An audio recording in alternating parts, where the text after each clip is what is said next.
7.2 to 7.4, ठीक है। अब 7.2 से 7.4 pH आएगा। 7.2 किसका होगा? 7.2 जो होगा वो किस ब्लड का होगा? डीऑक्सीजनेटेड ब्लड का, ठीक है ना। जब ब्लड में कार्बन डाइऑक्साइड ज्यादा होगी तो उसमें डीऑक्सीजनेटेड ब्लड होगा, और इसका पीएच कितना होगा? 7.2, और 7.4 मतलब ऑक्सीजनेटेड ब्लड का हो गया, ठीक है ना। अब बात करते हैं कि ये तो पीएच हो गया, अमाउंट कितना होगा ब्लड का, वॉल्यूम, ठीक है ना। तो ब्लड के वॉल्यूम से पहले कुछ और चीजें देख लेते हैं, उसमें क्या चीजें आएगी। तो एक शब्द होता है extra cellular fluid,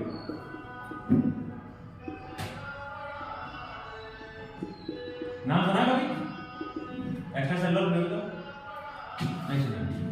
extra cellular fluid होता है कि the fluid outside of the cell, the fluid outside of the cell, मतलब सेल के बाहर जितना भी फ्लूइड होता है उसको क्या बोलते हैं? Extra cellular fluid. The fluid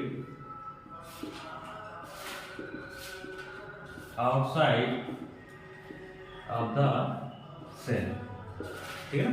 The fluid outside of the cell मतलब the fluid present, इसको ब्रैकेट में लिखो, the fluid present inside a cell is called intracellular fluid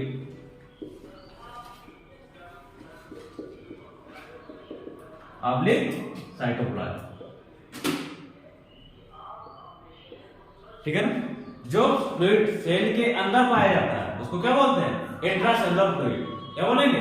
intracellular fluid. Intra मतलब अंदर, तो इंट्रासेलुलर फ्लूइड या साइटोप्लाज्म, इंट्रासेलुलर फ्लूइड या cytoplasm. तो जो फ्लूइड सेल के अंदर पाया जाता है उसको क्या बोलते हैं? इंट्रासेलुलर फ्लूइड बोलते हैं, तो साइटोप्लाज्म बोलते हैं। ये हो गया। तो हम किसकी बात कर रहे थे? एक्स्ट्रासेलुलर की बात कर रहे थे, मतलब सेल के बाहर जितना फ्लूइड है उस फ्लूइड को क्या बोलेंगे? एक्स्ट्रा सेलुलर फ्लूइड बोलेंगे। जैसे कहीं टिश्यू की बात कर लेते हैं, यहां पर सेल्स पाई जा रही हैं,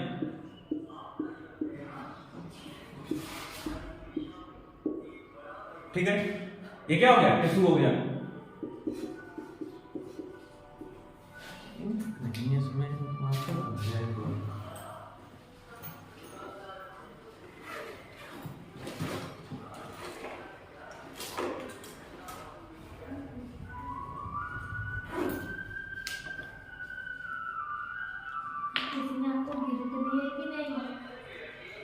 गिफ्ट मिले कि नहीं मिले?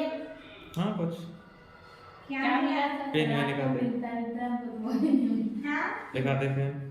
पेन मुझे बच्चों ने दिया 6th क्लास में। सर आपको किसी ने कुछ, आपने आपका बर्थडे नहीं बताया किसी को? मैं तो बोली थी, मुझे पता ही नहीं था। किसी को नहीं पता? मैं बोलते ये इतने छोटे क्यों है? बोले उनको बुलाया उनको कि 28 या 29 के होंगे। ये हो गया टिश्यू। टिश्यू में क्या होगा? सेल्स हो गए। अब सेल्स के अंदर क्या रहेगा? साइटोप्लाज्म होगा। तो ये सेल के अंदर का जो साइटोप्लाज्म हो गया उसको क्या हो गया? Intracellular fluid. इसके बाद ये जो एरिया है सेल के बीच की जगह जो है, यहाँ पर कुछ फ्लूइड भरा होता है, यहाँ पर कुछ फ्लूइड भरा होता है, दैट्स कॉल्ड एक्स्ट्रासेलुलर फ्लूइड। क्या बोलेंगे? Extra cellular fluid. एक तो ये हो गया। अब क्या करना है?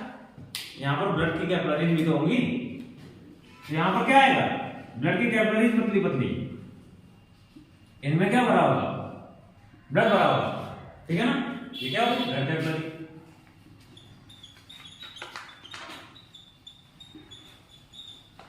अब ब्लड कैपिलरी में है क्या?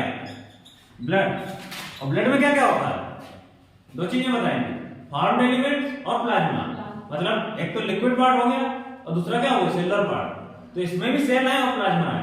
तो ये ब्लड जो हो गया पूरा, तो ब्लड में जो फॉर्म्ड एलिमेंट को छोड़ करके बाकी भी तो लिक्विड है, बाकी भी क्या है? लिक्विड है। तो blood is also a part of extracellular fluid.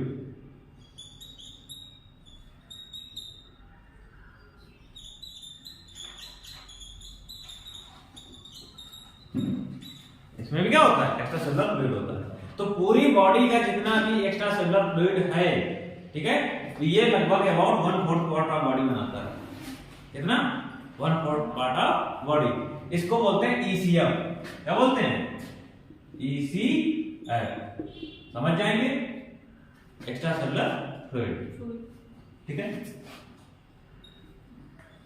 ECM form 1/4 of total body weight. अगर कोई व्यक्ति 60 किलो का है तो उसमें लगभग 15 किलोग्राम ये क्या होगा? ईसीएम होगा, ठीक है ना। Blood also included in this. Clear है? And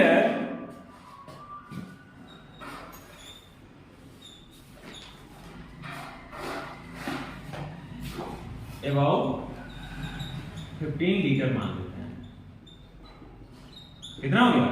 15 litre. So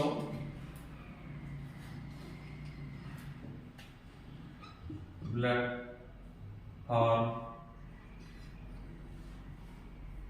1/3 of ECM। 1/3 का मतलब कितना हो गया? 50/3, so about 5 लीटर के लगभग आ जाएगा। कितना आएगा? 15/3 इक्वल टू 5 लीटर अप्रॉक्स।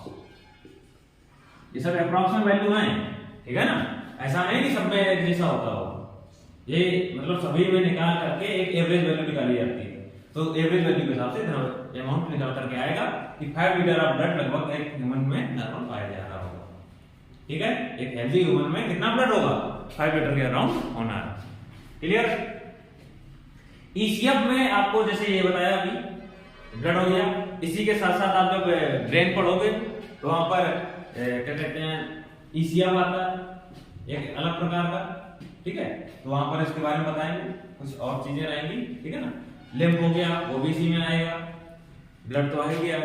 तो जितने भी प्रकार के इसमें लिक्विड आएंगे बॉडी के अंदर, वो सभी इसी में इंक्लूड हो जाते हैं। सेरेब्रोस्पाइनल फ्लूइड होता है, सीएसएफ बोलते हैं उसको ब्रेन में, ठीक है ना। तो सेरेब्रोस्पाइनल फ्लूइड भी इसी का पार्ट हो जाता है, ईसीएफ का, ठीक है। तो जब आएगा तब उसके बारे में डिटेल में बात करेंगे अपन। पहले तो इसी के बारे में देख लेते हैं, ठीक है। तो कितना हो गया? 15/3। देखो 5 लीटर अप्रॉक्स ब्लड पाया जाता है। मुझे दिख नहीं रहा था टेंट की वजह से, ठीक है। टेंट की वजह से दिख नहीं रहा था उसको। तो और अच्छे से जाओ ना, ठीक। अब आगे चले। बंद है? चल तो रहा, बंद है, ठीक है ना। इतनी बातें वहीं क्लियर। आगे चले, चल। छरा भी लिखने तो दो। ये बाकी है, सब लिख दी रहा था। चल चलो देखो।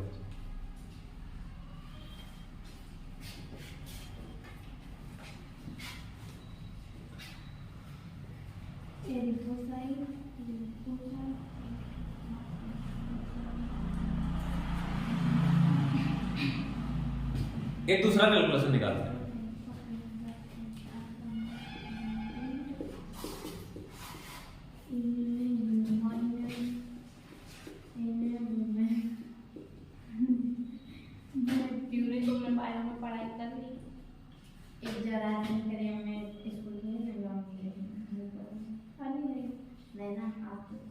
केमिस्ट्री खत्म हो जाए बस, सबको इसी का इंतजार है। लेकिन जिस दिन खत्म होगी उस दिन कोई नहीं जानना, ठीक है ना। In human blood volume about n/12 of total body weight. n/12 का मतलब क्या हो गया? जो n है वो है टोटल बॉडी वेट, ठीक है। अब यहां से इतना अप्रॉक्स वैल्यू निकल कर आती है ब्लड की, कितनी होगी बॉडी वेट। ये कैसे निकालेंगे? n की जगह पे आप बॉडी वेट रख दो और 12 रख दो, ठीक है ना। वेट निकल करके आ जाएगा ब्लड का वॉल्यूम कितना होगा। जैसे अगर हम n इक्वल टू कितना ले लें, 60 ले लिया, ठीक है ना। अब ब्लड का वॉल्यूम कितना आ जाएगा बता सकते हो?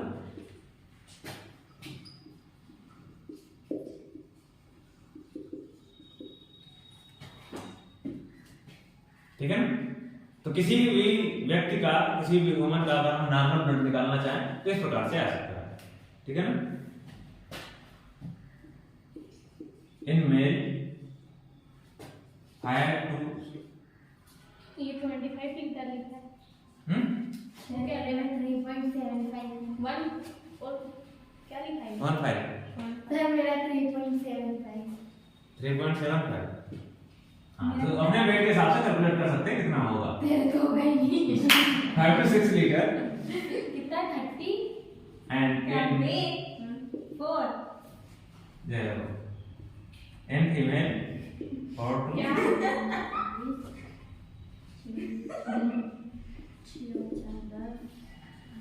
ठीक है। मेल में अगर बात करें तो 5 से 6 लीटर ब्लड पाया जाता है और फीमेल की बात करें तो 4 से 4.5 लीटर के लगभग ब्लड पाया जाता है। ठीक है ना। 2.83 ठीक है ना। तो 5 से 6 लीटर और कितना होगा फीमेल में 4 से 4.5 लीटर के लगभग। ब्लड का जो अमाउंट होता है या वॉल्यूम होता है वो मेल के कंपैरिजन में फीमेल में कम होता है। आपका कितना है? मेरा वेट अबाउट 68 के लगभग है। 68 हाँ आपका भी? हाँ क्या हुआ तो उसी हिसाब से कैलकुलेट करके निकाल दो नहीं आ जाएगा। ठीक है ना। अब देखो मेल में क्या है 5 to 6 लीटर है, फीमेल में कितना है 4 into 4.5 लीटर, मतलब 4 से 4.5 लीटर के लगभग ब्लड पाया जाता है। इसका रीजन ये होता है कि दो रीजन इसके दिए जाते हैं। एक तो बच्चों में बॉडी वेट के हिसाब से इतना बॉडी वेट रहेगा। ठीक है ना। तो फीमेल में क्या रहता है थोड़ा सा कम होता है। अब इसके होने का रीजन ये रहता है कि फीमेल में क्या रहता है कि एक तो इनमें मेंस्ट्रुएशन होता है, मेंस्ट्रुअल साइकिल होने की वजह से ईच मेंसेज में कुछ ब्लड लॉस होता है, लेकिन वो इतना लॉस नहीं होता। उसका ब्लड लॉस मैक्सिमम होगा तो 100 ml होगा, इससे ज्यादा नहीं होता। अगर उससे ज्यादा हो रहा है तो कोई ना कोई प्रॉब्लमेटिक कंडीशन आ रही है। तो इसमें होने का दूसरा इसका होने का रीजन है कि इसमें हार्मोन कम होता है। ठीक है ना। मेल में हार्मोन पाया जाता है, इसको बोलते हैं टेस्टोस्टेरोन। इसका पूरा ग्रुप मिलाकर के बोलते हैं एंड्रोजन हार्मोन। इनका पूरा ग्रुप मिलाकर के एंड्रोजन बनता है।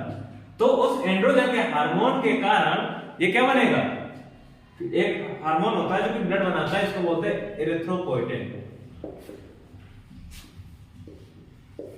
आगे आगे नाम बताएंगे। ठीक है ना। हीमोपोइसिस को बढ़ाता है। ठीक है। जो ब्लड फॉर्मेशन होगा, ब्लड फॉर्मेशन कराने के लिए ये रिस्पांसिबल होता है एंड्रोजन। ठीक है ना। स्टिमुलेट कराता है तो मिलाते। अब फीमेल में एंड्रोजन कम होते हैं, एंड्रोजन होता है लेकिन बहुत कम मात्रा में पाया जाता है। अब फीमेल में एंड्रोजन कम हो गया तो फिर इसको स्टिमुलेट भी करने वाला थोड़ा सा कम हो गया, स्टिमुलेशन कम हो गया, इसकी वजह से ब्लड का अमाउंट जो होता है थोड़ा सा कम होता है फीमेल में in comparison to male. Clear है इतनी बातें।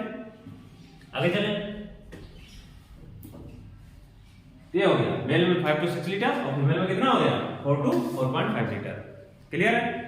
अब बात कर लेते हैं कि इनमें क्या क्या चीजें हमें मिलने वाली है। ठीक है ना।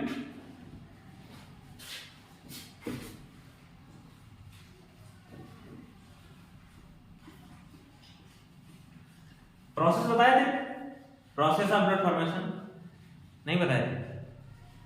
सर आप कितना कुछ बताओ नहीं भूल जाते हो।